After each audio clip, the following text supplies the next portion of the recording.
there's a massive exodus of Nigerians. According to the United Nations Department of Economic and Social Affairs, the number of international migrants from Nigeria in 2020 was 1.7 million, surpassing the 990,000 migrants recorded just 10 years earlier. Why are so many Nigerians leaving the country? In this video, I want to discuss one of the biggest trends currently in Nigeria. It is called Japa. The word Japa, a Yoruba colloquialism, which means to run hastily or remove oneself from a difficult or uncomfortable situation with immediacy, has become one of the most commonly used terms in conversation. About a month ago, I and my friends were planning a sort of yearly hangout event. But few days to the event, we discovered that some of our friends have left the country. Yes, they are Japa. I don't blame people that is Japa. Even me, if I see the opportunity, I'll leave. If I see any opportunity to Japa from now, here, right now, I will just move out. I'll gladly Japa because the country is a hell. I will Japa, I will disappear. I want to give you some facts and figures because I am a data person and I usually like to back everything I say with number and figures. Money to do that, and at least 55% of Nigerians have a plan of some sort to leave. Sadly, Japa is something that really has root in a lot of young Nigerians because they just want to escape to a structured system. Let's talk about some facts and figures. Before I do that, actually, let me quickly say this. Majority of Nigerians who travel abroad, they tend to go to English-speaking country because Nigerian official language is English. And this is the reason why, the top destination is usually the United Kingdom, Canada, USA, Australia, and a lot of other countries, but majority do go to all these, top English-speaking countries. So for my facts and figures, I want to use the United Kingdom stats. One of the major routes that Nigerians use to Japa abroad is through student visa. 65,929 Nigerian students received UK student visa in 2022, 8 times more visa than it was in 2019, an increase of 686%. When you think about that, compare 2019, which was before COVID, to 2022, completely after COVID, Nigerian percentage increase was the highest out of every country in terms of the country that UK granted student visa to. When you compare 2019 before COVID with 2022 after COVID, so you're looking at 3 major countries at the top here. You're looking at Nigeria, Pakistan, India. So these are the countries that have, highest, increase in percentage. So you have Nigeria 686%, compared to 377 for Pakistan, which was second, and then you have India 215. What you can see here is that was really massive percentage increase. And if you look at another table here, so this is the number of visas granted for Nigeria. You have 2020, 2021, and 2022. Just look at that figure. 2020 was 8,000, thereabout, and then you have 2021, 36,000 there, and then 2022, 65,000. Just have a look at 2022 and you can see the massive increase in the number. Student visa is just only one route, and then you have a lot of other routes. Another route that Nigerians use to Japa abroad is skilled worker route.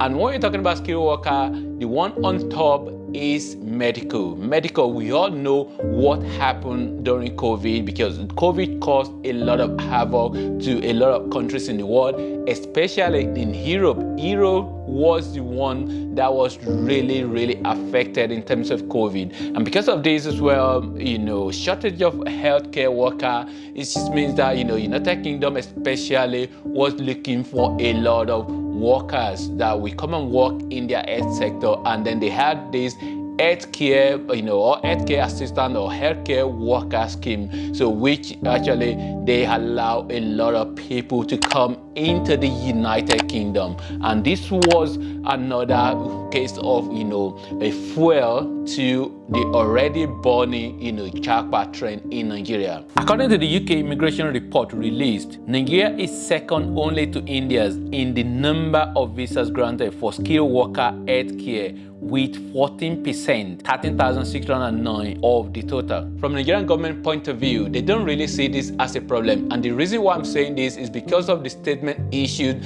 by Nigeria Minister of Labour. Chris Ngige, Nigeria Minister of Labour, said Nigeria had surplus doctors and he was thus not worried about Nigerian doctors leaving the country to go practice in other climes. It's not just health worker and student. We're also talking about a lot of other professions, and one of the ones that is in focus as well is the tech sector. There's another type of visa they issue to people that have a lot of technical knowledge. I'm talking in the area of ICT. Just look at this chart. Based on the proportion of applicants to the Tech Nation visa 2014 to 2021, you can see this blue, the massive blue color, that's India, and then you have this red, you have United States. Guess what? Which country is the next? The one in the massive orange color, and that is Nigeria. According to the Tech Nation visa report, Nigeria is the African country with the most applicants for the UK Global Tech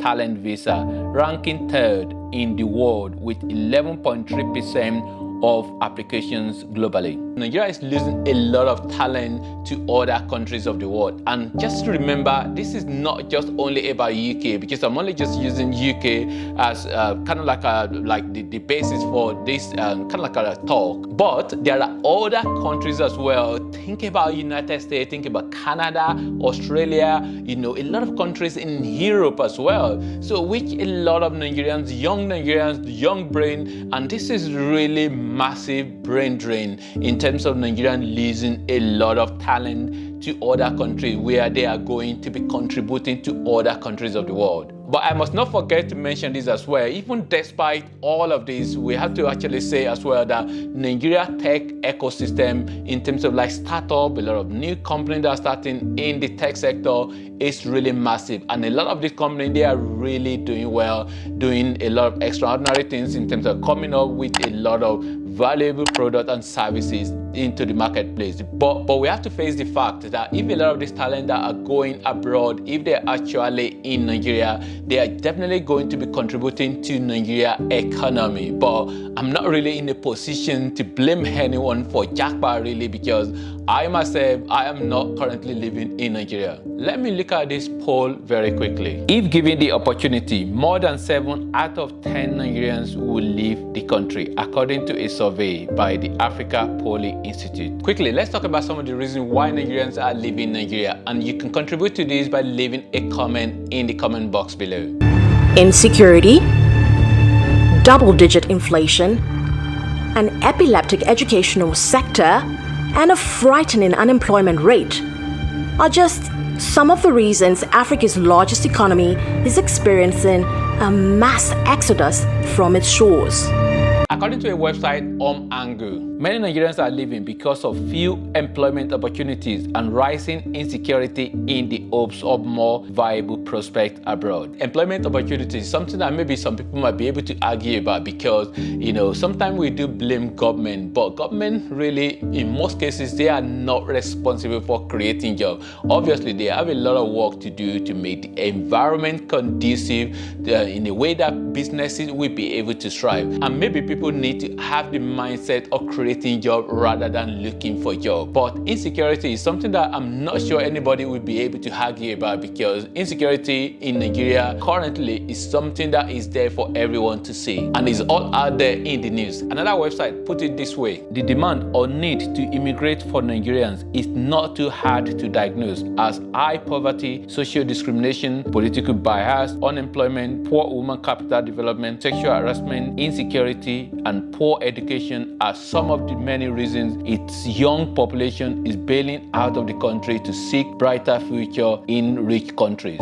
Maybe some of these might be responsible for the reason why a lot of Nigerians are leaving Nigeria. However, I don't agree with all of this statement. I mean, it's just easy for a lot of people to just say all manner of things, really, but this is not something that I can just agree with everything that I said here. But definitely, we know the fact that a lot of Nigerians are moving abroad. For you, what are some of the reasons why you think Nigerians are moving abroad? Have you moved abroad recently? Leave me a comment and let me know the reason why you left Nigeria. Something I must mention as well is that in case of the United Kingdom, we all know about Brexit, which means the United Kingdom, they cease to be member of the European Union. So which means that there were a lot of shortages in their employment. And so for this reason, they were looking at the Commonwealth. I mean, this is another topic that really which I don't necessarily agree with, this concept of Commonwealth. So, but what I will say is that, in terms of this video in relation to what I'm discussing here is that, United Kingdom, they were looking outside the EU to fill a lot of the gaps of employment shortages, really. So, and this is one of the reasons as well where a lot of things were eased in terms of their policy, immigration policy, to be able to enable people to come from other countries, especially from Africa as well. I mean, let's not forget the fact that you do have Indians and Philippines and a lot of countries as well that do come a lot. And because of all these immigration policies that have been eased, for example, for student visa, if you come as a student, they give you 2 years post-study visa. So which means after you've graduated, then you can stay for 2 years to be able to work or to be able to look for work. And majority of people that do stay for that post-study visa, they tend to convert to another visa, which enable them to stay in the United Kingdom for a very long time. So really, I'm not really in a position to say that anyone that is kind of like a jackpot or living in Nigeria, I'm not in a position to say that what they're doing is right or wrong. But it's just the case that, I'm just part of the brain drain as well. I put myself in that category as well of the brain drain. So what can Nigeria government do to be able to stop the jackpot syndrome? Well, I don't know really. And it's just one of those things that, this is what it is. The term jackpot relates to immigration. And when we think about immigration, it's not necessarily a bad thing, because when we look at the history of humankind, there have been various examples of a massive immigration in terms of a group of people, they leave their country and go to another country. A very good example is the Irish people. And really, it is really very difficult to blame anybody for, leaving their homeland to another country, especially when you're thinking about, insecurity, when we're talking about life is involved. Like, maybe you're possibly going to lose your life, or maybe you are just very close to somebody that have just lost their life, and then you're thinking about, the trauma and a lot of things that really go into your mind to be able to make that decision to say you're living. Don't get me wrong on this. I'm not really saying it's right or wrong, but it's just depend on different people in terms of their reasons why they are leaving their homeland to another country. Do you think there's a problem here in terms of the massive number of Nigerians traveling abroad? Leave a comment and let me know.